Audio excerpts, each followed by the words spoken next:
Hello guys, जैसे कि आप लोगों ने पिक्चर में देख ही लिया है। जी हाँ, आज हम एशियंट इंडिया और दूसरी भाषा में कहा जाए तो वैदिक पीरियड के बारे में बात करने वाले हैं। एशियंट एज जो 1500 से 600 बीसी के बीच शुरू मानी जाती है। मेरा आप लोगों से एक क्वेश्चन है, वैदिक पीरियड में सबसे पहले कौन सी सभ्यता थी भारत में? आई होप कि इसका आंसर सबको पता ही होगा, तो कमेंट करके बताइए। तो अब बात करते हैं वैदिक एज के बारे में। कहा जाता है कि वैदिक ग्रंथ की रचना इंडो आर्यन ने की थी। इंडो आर्यंस इंडो यूरोपीय भाषाओं के परिवार की इंडो ईरानी शाखा के समूह को चर्चा करते हैं। वो खुद को आर्य के रूप में डिस्क्राइब करते हैं, जो आर से शुरू होता है, जिसका मतलब होता है खेती करना। आर्य काफी सारे सिद्धांतों का पालन करते हैं। आर्य के सिद्धांत या उसूल मध्य एशिया सिद्धांत। इस सिद्धांत में माना जाता है कि आर्य मध्य एशिया और यूरेशियन स्टेपी से चले गए। यूरोपीय सिद्धांत। इस सिद्धांत में यूरोप को आर्य की मृत भूमि या डेड लैंड भी माना जाता है। भारतीय सिद्धांत। इस सिद्धांत में आर्यों को भारतीय उपमहाद्वीप के लिए स्वदेशी यानी अपने देश का माना जाता है। आर्टिक जोन सिद्धांत। इस सिद्धांत का मानना है कि उत्तरी आर्टिक आर्यों की मृत भूमि है, क्योंकि उन्होंने 6 महीने के लंबे दिनों और लंबी रातों की बात की थी। तिब्बत सिद्धांत। आर्यों का असली घर तिब्बत माना जाता है। भारतीय आर्य भूगोलिक जगह में रहते थे, जो अफगानिस्तान, पंजाब और उत्तर प्रदेश के कुछ हिस्सों को कवर करता था। एक नदी का भी जिक्र किया गया है, जिसे सरस्वती नदी कहा जाता है, जो अब राजस्थान की रेत में खो गई है। भारत की जिस जगह में आर्य सबसे पहले आके बसे, उसे 7 नदियों की भूमि माना जाता है। पोस्ट वैदिक पीरियड। बाद के काल में आर्य आग और लोहे के औजारों की मदद से पूर्वी क्षेत्रों में चले गए। उनके द्वारा बसाई गई जगह में गुरु पंचाल जगह, इंडो गंगा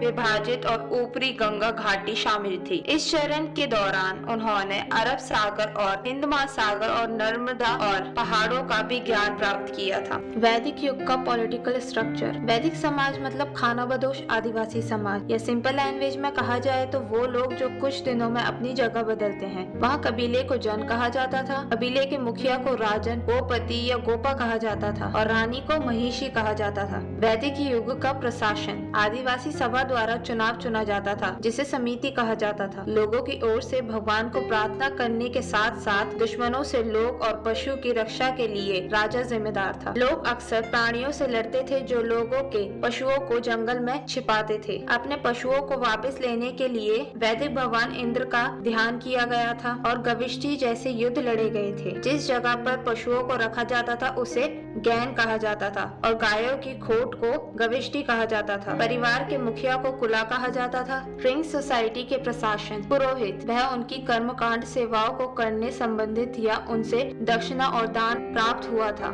सेनानी। वह सेना के नेता थे। ब्रजपति। उनका लगाव जगह को नियम में बांध के रखने का था। ग्रामीणी।